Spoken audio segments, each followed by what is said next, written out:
Hotepu shamans. Let's move forward in our study of Ani and the papyrus of the Book of Awakening, the Divine Within You. We're going to start here. This word Uben is missing a letter. It's on the other page.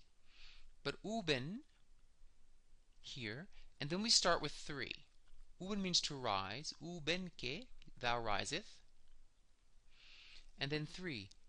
Illuminating or making bright thy mother Nut, the sky. Thou art seated on thy throne as the king of the gods. Thy mother Nut stretches out her hands and performeth an act of homage to thee. Ubenke, here in glyphs, pesej mutke ka chayum suten neteru. Arimke mut nut awise arit nini. Okay? Let's break this down. Uben means to rise, thou riseth. Now what this rising refers to means you are being elevated, that my karmas in my chart, when I study them with reverence, shall be lifted from the slimy chambers of the lower part of the pyramid to the upper king's chamber, as discussed in our previous video. And that we have here the word pesej, which means to illuminate or make bright. That means something is clear to you, that you want to study your chart until you're clear on it, until it is brightly understood within you. And this brightness has a meaning, a hint of the word bright in English in the same sense of intelligent, a bright person. Pesej does have this hand here, meaning that you have grasped it mentally, you've grasped it intellectually, so that you have become bright. And an intelligent person is defined here as someone who understands their life mission, who understands their karma. What's the point of learning about math and science and English and history if you haven't learned about yourself? What greater education is there than the knowledge of self?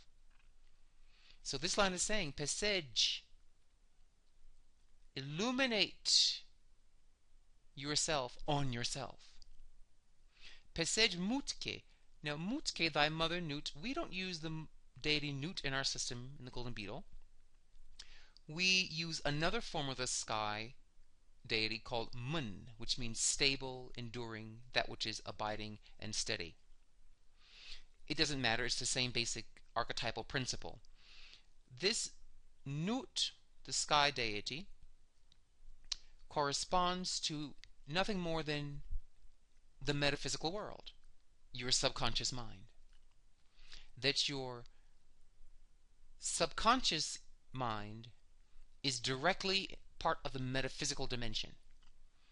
Your body, your blood and flesh are part of the physical or phenomenal dimension, meaning the land of phenomena, and your mind and your psyche, your psychology, are denizens of the noumenal or the metaphysical world, the mental, emotional realms.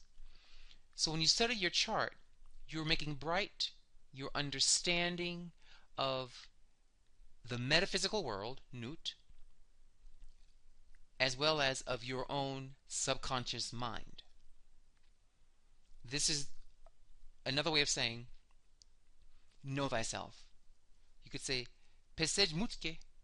If I said to you, pesej mutke, that's the same thing as saying, know thyself. That's me saying, you might want to become more enlightened about how this problem you have in your life is a manifestation of a problem in your chart, in your subconscious. Note this word pesej, pesj. and has this what's called a determinative, meaning determinatives are glyphs written at the end of a word that have no sound. They simply have meaning. So the letters are P, S, and D, or pesed, pesej. And these you pronounce, pesed. But this you do not, it's silent. But it's part of the same word. Okay? But note this, very interesting glyph here. Has these three vertical lines with these three little kind of shapes at their base. Those shapes are the word ab, which means heart.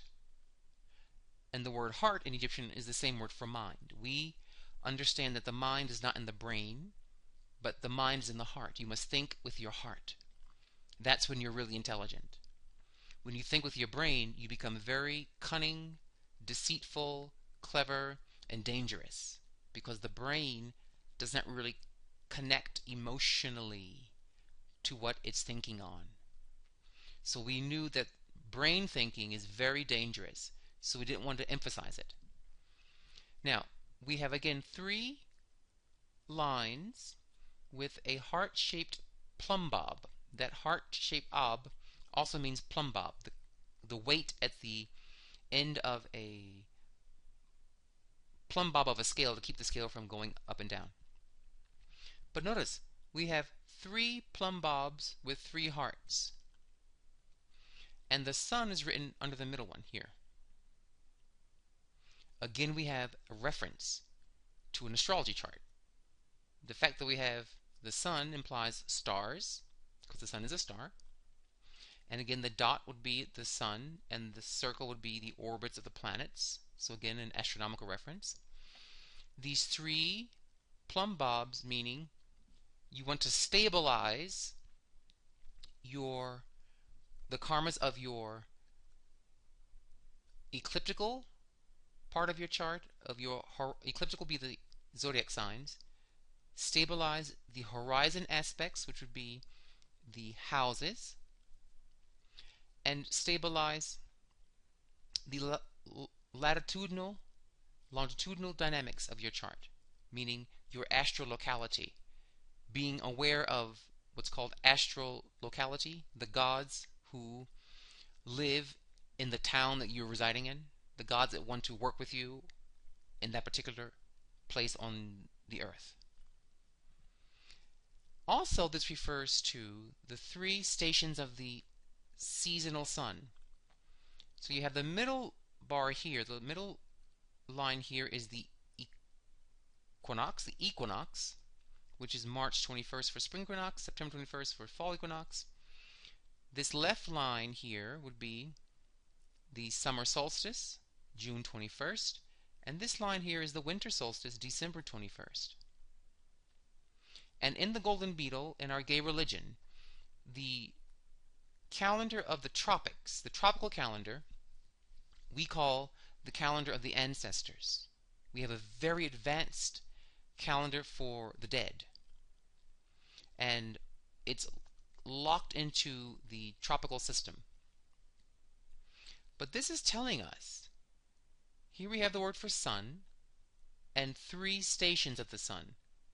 When the sun's on the equator at spring and fall equinox, March and September 21st, respectively. When the sun is at the longest day of the year, summer solstice, June 21st. When the sun is at the longest night of the year, December 21st. Stabilize yourself. It's telling you that you can do rituals to help you become illuminated, bright, enlightened about your subconscious chart. If you do ritual meditations on the equinoxes and the solstices. You see? If you stabilize your heart, because the plumb bob should not be ticking, it should be stable. If you calm your heart, make it stable, and you judge your chart objectively on these days of the year, the two equinoxes and the two solstices, beneath those days of the stations of the sun, you will find enlightenment. Enlightenment sits beneath those whose hearts are stable on the equinoxes and solstices of the year. Okay? And you will become illuminated about thy mother Nut, about thy subconscious mind, about your psychological dynamics, your fears, your loves, your hates, your challenges, your talents, your weaknesses. That's your subconscious mind, your psychology. Then we have here ka chai suteneteru, meaning thou art crowned on thy throne as the king of the gods. When you study your chart, and you study it at specific stations of the year, and you do certain solar energies like qigong or yoga, kundalini yoga especially, that you will have your energy rise to your crown chakra, ka. We discussed in the previous video, ka is the crown chakra. And the crown chakra will then become king of the gods, meaning the king, your strong, healthy life force developed through yoga, qigong, at the stations of the sun, and at the stations of your transits of your sun chart, the various transits of your sun signs and your sun zodiac chart, that strong life force at the crown chakra will give you command or kingship of the gods within you. The gods meaning of the karmas within you, of the moods within you. If you are very shy, that's a god acting in a dysfunctional way. If you are hot-headed, if you are impatient, if you are depressed, those are gods acting in a deranged manner. But if you raise your life force through studying your chart to your crown chakra here, you will start to get power over your fear, your insecurities, your anger, your depression, your moodiness. Those are the gods within you. Okay? And notice again we have these three strokes for plural. Gods of the three lines. The ecliptical line of the sun, the line of the horizon makes the houses, and the line of your latitude, longitude. Okay? And then it finalizes by saying, Arinke mutnut auise aritnini, thy mother Nut, your subconscious mind, which feeds you. It is your support system. It is your foundation. Your subconscious mind, thy mother Nut, will stretch out her two hands. Here we have the two hands, hand number 1, hand number 2, and they have a single tick mark, meaning although they are two, they work as one unit. And performeth an act of homage or worship to thee. What this means is that when you work with your chart and you do yoga, a lot of people don't know this. You should not be doing yoga or qigong or kundalini work any old time. You have to choose sets that match your transits. You have to pick a particular sequence of qigong movements or tai chi movements or African Egyptian dance movements, which is how we did yoga. We did yoga through the drum in Africa, more through dancing is how we moved. When you see qi exercises, Chinese masters doing qigong, in the Golden Beetle we have our version of that, but it's always with drums because we're Africans. So you want to do those sets of movements that match your transits. So if you're running, let's say, Benoit Star Venus, trine the planet New Neptune, that's a very mystical, creative, watery, kind of ethereal type of transit. You don't want to be doing a lot of warrior pose and a lot of lion pose types of qigong or yoga. You want to do more gentle, watery, magnetic, soothing, kind of yin movements to help you pull in that softness. And as you're pulling it in, you should be thinking of your chart. You should be visualizing Binosar Venus, trine, new Neptune, in whatever house they're in, whatever sign they're in. And as you're doing the movements, these beautiful, graceful, watery movements that match these kind of watery deities in your transits, you will fall into a trance, particularly if you have a drum with it, as we do in the Golden Beetle. You will fall into a natural trance, and then suddenly you'll become illuminated about Nut, your subconscious mind or your chart. In other words, you will know how to read Venus trine Neptune in your own way. It will tell you what it means directly to you, tailor it to your specific karma. An astrologer can give you general meaning of a planetary combination, but they can't really nail it unless they're very advanced, which we have in the Golden Beetle. We have very advanced training for that. It's called the Gold Level Sky Prophet Training, where we really teach you how to predict down to the second, within 2 to 3 seconds of time. We have a calendar that moves so fast, it changes every 3 or 4 seconds. And you're trained in how to interpret and predict within those tiny time frames. That's how we can analyze twins very easily in our system, because they're born 2 to 4 to 5 minutes separate. That's a lot of time to us. A lot can change in 4 or 5 minutes. So you want to be able to go into this chart and to be able to understand your karmas and to do your yogas to match what your chart's telling you. This phrase, pesej mutke, like I said before, is our way of saying, know thyself. The problem you're having is in your chart, pesej mutke.